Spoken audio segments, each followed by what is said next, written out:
a sea change, the laboratory was crammed. But Joshua knew exactly where everything was. He could immediately locate the piece of equipment he needed or the notebook he was looking for. It wasn't that he hated organization, but somehow it was easier to find things this way. No wonder he knew every nook and cranny of the place, he spent most of his time there. Very often he ate and slept there, had a shave and a shower there, or changed clothes there, despite the overall sloppiness. It was a pleasant place. A spacious room with a big, bay window overlooking the sea. Joshua fell head over heels in love with the view from the window when he had come to rent the place. This will be my inspiration, he had thought to himself. And he wasn't wrong. Every time he was disappointed or disheartened with the results of his experiments, he turned towards the window. The restless sea somehow transmitted to him the strength he needed to continue. The never-ending sound of the waves tickling the sand also stimulated his imagination. And he started all over again. Changing one detail here, substituting something for something else there, adding something new, or omitting something unnecessary. But the result was always the same, failure. Joshua was very secretive about his work and never talked about it with his family or friends. At least not before he succeeded.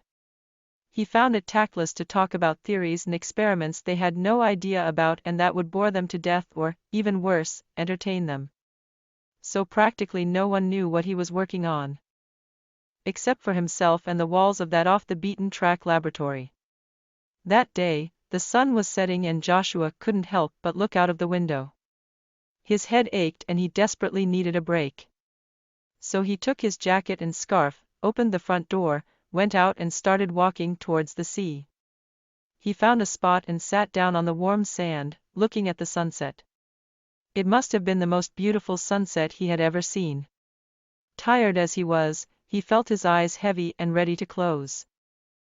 Within minutes, he was lying on the warm sand, sleeping heavily. Joshua half opened his eyes. The first thing he saw was some stars appearing shyly in the sky. The sun had set, but it wasn't dark yet. The twilight was still glowing. Silly me, thought Joshua when he realized he had fallen asleep on the beach. But as he was about to stand up, he heard a soft female voice next to him saying, "It isn't a crime to rest from time to time." Joshua, startled, he realized there was a woman sitting near him. He sat up, turned and peered in the dark which was now thicker. With difficulty he distinguished a female figure, probably naked, with a slim body and long wavy hair which covered it. What on earth, he thought to himself and his eyes opened wide. The woman was looking at him calmly and was probably smiling at him. How did she know his name? Where had she come from? Had she been watching him? Joshua kept looking at her, absolutely speechless.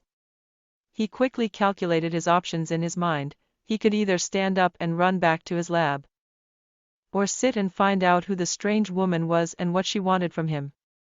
The woman spoke again with her soft voice, "Don't worry, Joshua, I will by no means hurt you." Her soothing voice somehow calmed him down.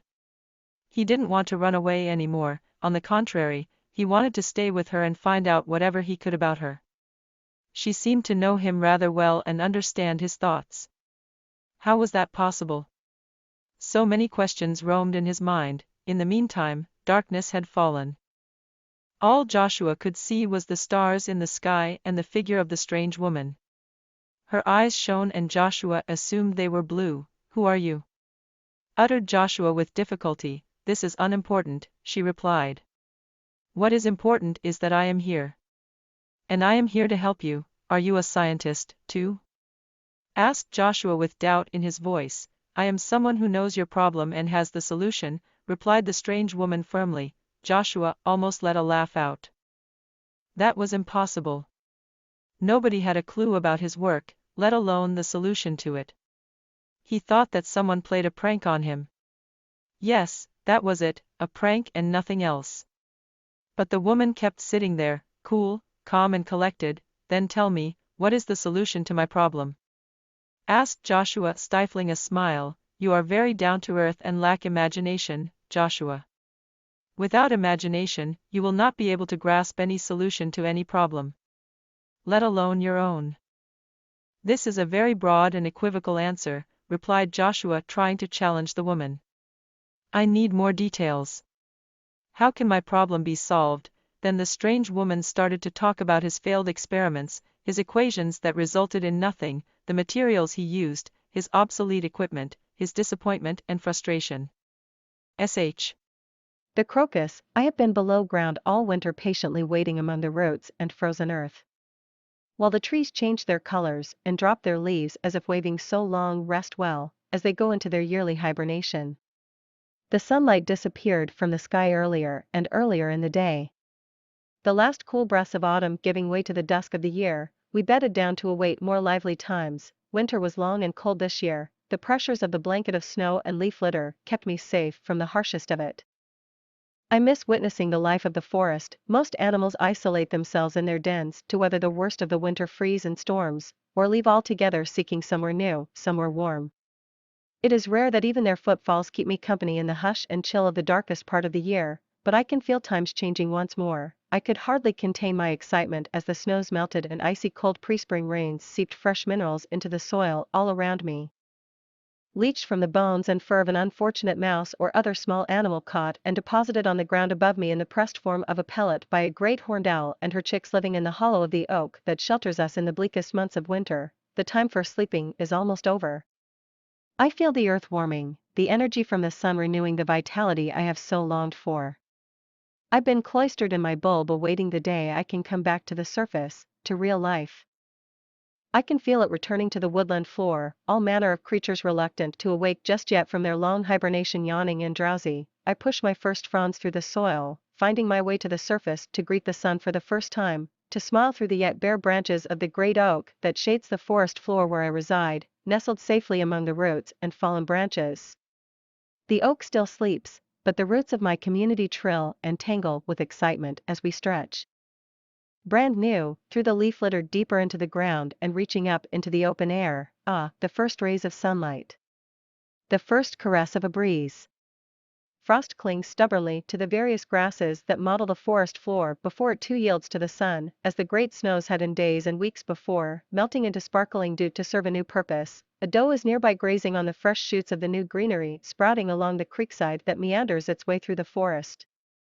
The creek still has shelves of ice in the shadows of its banks where the sun above and quickly moving water below hasn't been able to reach yet. The grasses don't mind the soon-to-be mother's nibbles. They are playing their part in nourishing her and the continuation of new life she is building as she makes room for the next generation of grasses that have not yet made it to the surface to nourish her young before the leaves bud on the trees, giving a new and more plentiful source of food.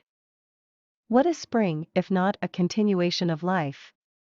My part isn't to impart nutrients to the woodland creatures, but to the insects that carry love letters and memoirs to and from myself and the others in the forest. The quiet beginnings are my favorite, before the brambles have a chance to line the paths animals and their young blaze, before the frogs and toads sing their songs of summer in the dips and pools and streams of the forest or the cicadas let out their piercing cries.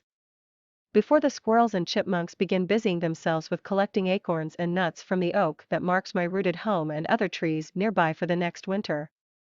Before the butterflies arrive to flash their colors and dance from bloom to summer bloom, the bees and I have our chance to reacquaint and celebrate the end of harder times in our own quiet way, as I reminisce how all the plants and animals fit in neatly to their niches and all have a part to play in the coming ballet of life in full bloom and splendor in my shaded neighborhood. The owl returns to her nest, cooing softly to her owlets to nap the day away with her chicks in the hollow of the tree.